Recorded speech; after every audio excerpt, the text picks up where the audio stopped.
Hello. I am going to do a video that I've been meaning to do for a really, really long time actually. And it's about energy healing. I was actually going to do a reading today. That's actually what I wanted to do. But lo and behold, yesterday I managed to fall down the stairs because my cat decided to trip me up for some strange reason. And I ended up hitting my elbow on the wall, and I'm not able to bend my elbow. So I can't actually do any readings, can't really type or anything like that. So I thought it would be and also I woke up with some kind of really strange allergic reaction as well. So strange things going on. But I thought it would be a perfect time to make a video that I've been wanting to make for a really, really long time, and I've just never got round to it. And it's basically about energy healing. And I know I've talked about it a lot, and some of you might know that I have been attuned to Reiki 1 and Reiki 2. I used to do Reiki myself.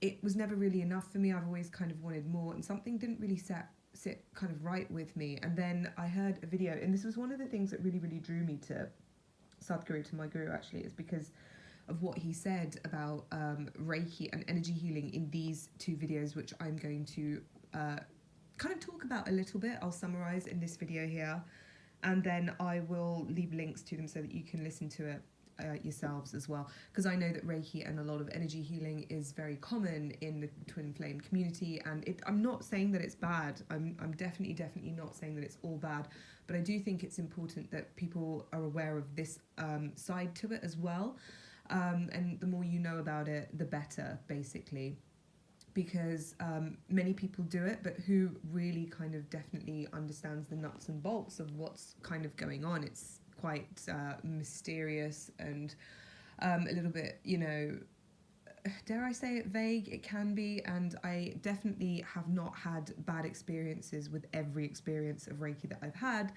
but let me tell you a little bit about my journey with it. Like I first tried it when I was very, very new to it was before I got into yoga. It was before I started meditating. It was just before I started meditating, actually. So it was one of the first kind of steps that I was introduced to, because it just seemed like kind of something kind of relaxing and very easy. It seemed like, oh yeah, I'm just going to sit there and I don't have to do anything. Someone else is just doing something for me and it's going to be good. So for me, my choice for going there, it was very kind of passive. It was very much like me thinking I couldn't do anything for myself, so I needed the help. I needed healing or something at this time. And it was very much me giving my power away essentially to someone else, because I felt like I couldn't do anything myself. But lo and behold, when I started doing it, even the people that used to do Reiki on me, it was like they were having more of an effect. It was having more, them having, doing something for me was having more of an effect on them. So that was something that really struck me, and it made me want to actually take up Reiki myself, because I was like, okay, well, it's quite a relaxing thing. I did have a couple of experiences where I was like, oh yeah, this is quite meditative, and I liked that. So I decided to do Reiki myself to actually get attuned. And me being me, I wanted to get the most authentic experience possible. So of course I used to live in Japan. Reiki is a Japanese word, and the person who actually kind of I guess founded it in the way that it's kind of known now in the basic way was Usui Sensei from Japan, and that is my lineage, because I learned from a monk in Japan, and I found out a bit about it there. And again, I remember when I got attuned, and when I did my first session on one of the, there was another lady who was there who was helping the Reiki master basically do it. And I did my first session on her, and again, like, she had like this massively moving experience, and I was like, oh well, okay. But there was something about it that I always wanted more. I always wanted more. But then with me, I guess yoga's my thing, so whatever. But like, and I'm not saying everyone needs to do yoga. I'm just sharing my story, so don't get triggered. I know how people love to get triggered these days, and I'm not really one of them. But I'm not saying that Reiki's bad. I have to keep saying that it's very much part of people's journeys for wherever they are. But do be aware that sometimes you are kind of playing with something that people don't fully understand. And the general understanding that is that, oh yeah, it's only good is going to happen with Reiki, only positive stuff. Because many people on this journey, not on this journey, but I'd say in the New Age community and just in life in general, people don't like to always look at the bad stuff. We like to ignore it, we like to bury it, and that's not what true spirituality is about. And it's worth bearing in mind that Usui Sensei actually died by getting hit by a car or something. Like, he died in an accident. And that ties in to what Sadhguru is going to say in these videos that I am linking to and I'm going to talk about. And also Usui Sensei's main student, who was very, very, very instrumental in spreading Reiki, he actually died by committing suicide. And dying by accidents is seen as such a negative thing. Like, it's not a good thing if you die by an accident in terms of in Hinduism, in that culture, which is the culture that I come from. My heritage is Hindu. It's not seen as a positive thing to die in an accident. It's actually, you know, it's very undesirable, basically. And also suicide is pretty much like the worst thing that you can possibly do. It's the worst way to go. They're both seen as, if you either die by suicide or by an accident, or you get killed in a violent way, your spirit is never going to be in a state of rest. So it's the most agitated way to go, being murdered, or either being killed or being killing yourself, basically. And that's exactly what happened to the two proponents that really, really spread Reiki, which is this massively popular thing these days. And I'm not sure how many people actually know that, because had I not got involved in it myself, had I not gone to Japan and found myself a Japanese monk to teach me Reiki, I wouldn't have known these things. So that's that. These are parts of the marketing, I guess, people don't hear. And it's so much about marketing. And I just want you to be aware of that. And like, that's if you are a Reiki practitioner yourself, or if you're someone that likes to get it done, just know about it, you know, because it's so important to know. Anyway, so moving on to the videos. So in these videos, Reiki, Sadhguru is basically talking about Reiki and energy healing, but in terms of Reiki and energy healing being used to heal physical ailments, physical kind of, say you have like a disease or an injury or some kind of thing, and people use Reiki to try and heal those things. He's talking about that, but I'm sure that whatever he's talking about, it's still, if it's going to matter, if it's going to have physical applications, if it's going to have physical repercussions, if it's also going to have repercussions if, similarly, if you're using it to heal yourself emotionally, or heal yourself, or get healed, and I'm using air quotes for that, in terms of something mental or something energetic or whatever. Even the more subtle you go, probably the more, I would imagine, the more intense the ramifications would actually be. But that's just me speculating. But just be sure that they will have an effect. So what he talks about in the first video that I'm linking to is called Why Do You Tell People Not to Do Healing? And he basically says, he talks about energy healing when it comes to symptomatic stuff. It's a symptom is just an indicator, and then if you do something to curb that indicator, to stop that indicator, it will, the root cause is still there, and it will basically express itself in other ways. And then he mentions things like accidents, and then he also mentions that you will see people who do Reiki and who do energy healing, he says, will often invite things that you can't even believe into your life. And I think that can definitely be true, because it just reminded me of the example of Usui Sensei and his student. And he also kind of says, Sadhguru also kind of says that, you're not doing a service to these people aren't always doing a service to themselves or others, as they don't remove the cause and only the effect. And if you wanted to actually remove the cause, that's a completely different thing. And just about Sadhguru, this is someone who is an enlightened being. He has had the experiences, he has the ability to, if you go and sit with a meditation with him, like it's people have very, very, very profound experiences.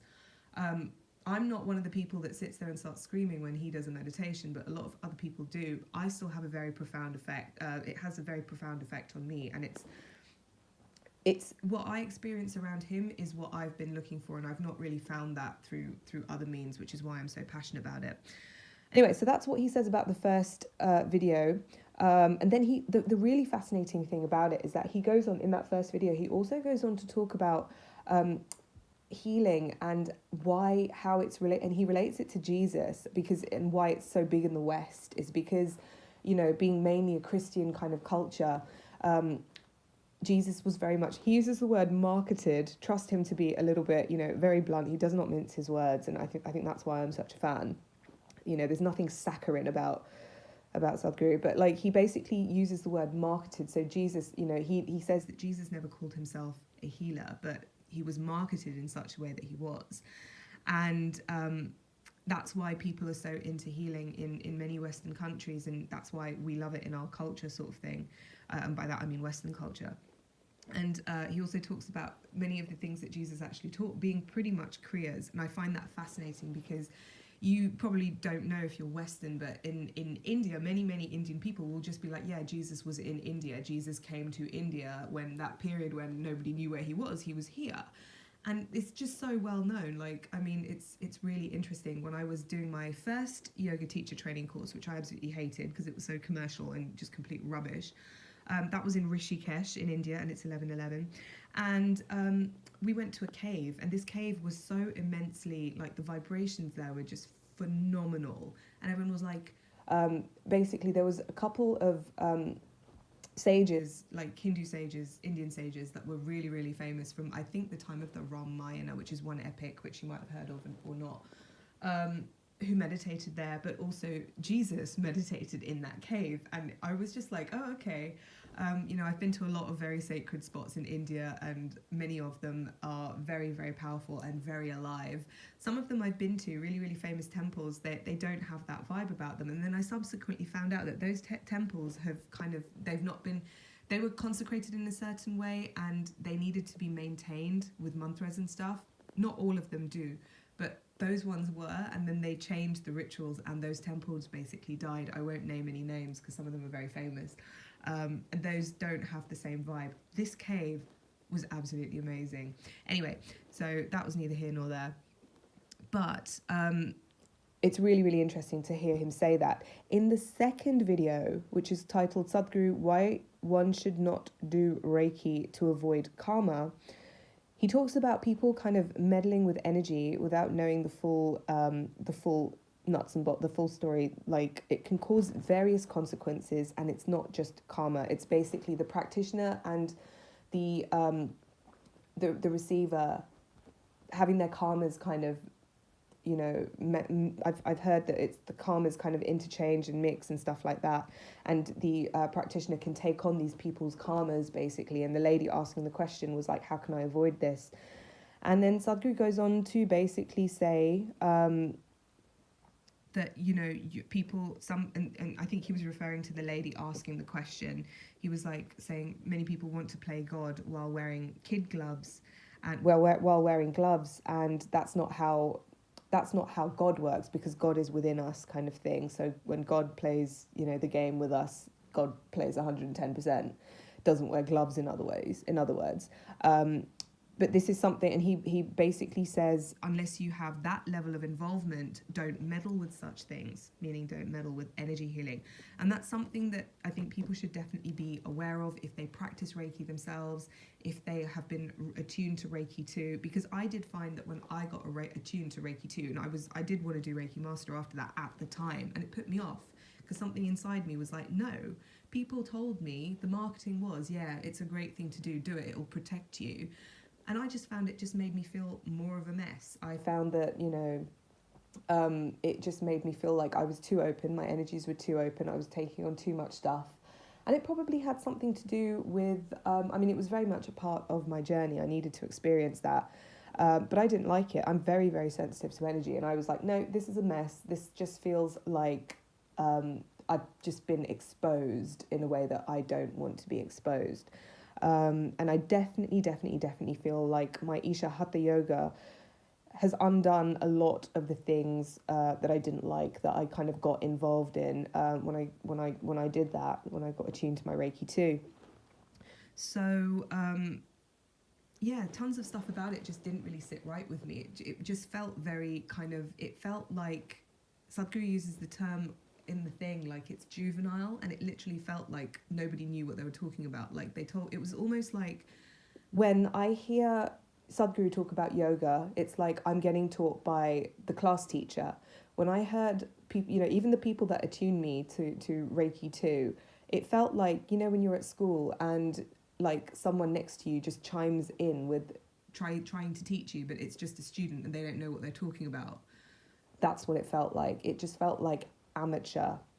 So I'm not saying it to bash anything. I'm just sharing my experience. So don't get triggered about it. I'm not really that interested in hearing, if you get offended by it. This is more my experience. This is how it was. I'm just saying it so that you get to hear it. You get to see this side.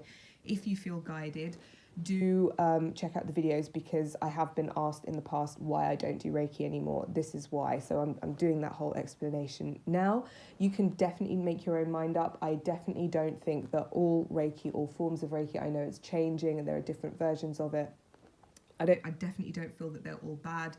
And if it works for you, please carry on. Please carry on. I'm just saying, if any of this gives you something to think about, have a think about it. Only take what resonates. I don't have to say that like I shouldn't have to say that every time I say it, but every time I do a video, but please do only take. I'm never one of those people that's going to like try and preach at you. I just present information. You take what you want, you leave what you don't, and hopefully you find it helpful. So that's what I wanted to do today, because since I can't do my card reading for you all, and I will be doing more videos like this in the future, so don't expect all just card readings, because that's not what I'm about.